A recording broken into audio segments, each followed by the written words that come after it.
This is for you new techs and homeowners. We are set to cool. The fan is on, the fan is running. We have the cool on. We come into the air handler closet and we have this light that is on. It's hard to see with the light, but this says check drain. Pull this off. And there's a little bit of moisture in there, which trips this to prevent this from flooding. Now it appears to be extremely dry right now, but this fan has been running all night, so it's dried up this and it's dried up this. What we have to do is unclog this line. That's our drain line, and I'll take this off and show you how everything works.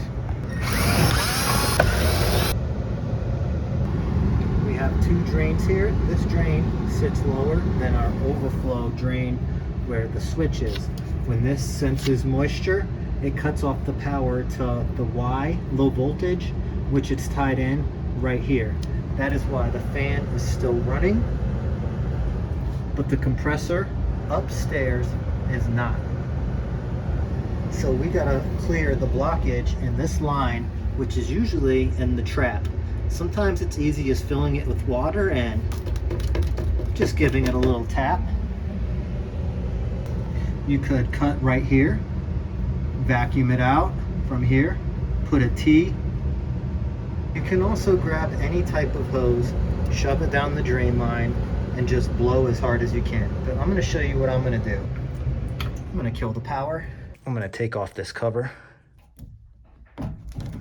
This is an Aquatherm that has water used during the heating season. It also has a outlet to bleed the air out. I'm gonna hook up a washing machine hose to this hot water outlet, and I'm gonna shove this hose down into the drain line about a couple of inches. Once I'm sure that it's in there and not gonna pop out, I'm gonna slightly crack open the hot water valve and flush the PVC with hot steaming water.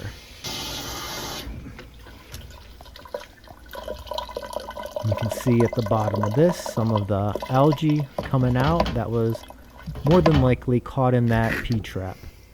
Now that I got this hose removed and there's water in the drain pan, I'm just gonna take a rag and clean this pan up a little bit. I don't want any of that algae in there. Take it a step further. If you want, use some condensate pan tabs. I don't know how well they work, but they at least make the pan smell good. Reinstall the cover and make sure that your overflow tube is free of moisture before screwing it back on to the overflow, and reapply power to the unit. Go and check the overflow switch immediately and make sure that the light does not kick back on. I know I need to change the filter on this. I'll get to that later. Right now our cool is in time delay, so our compressor just kicked on, refrigerant's pumping, good to go.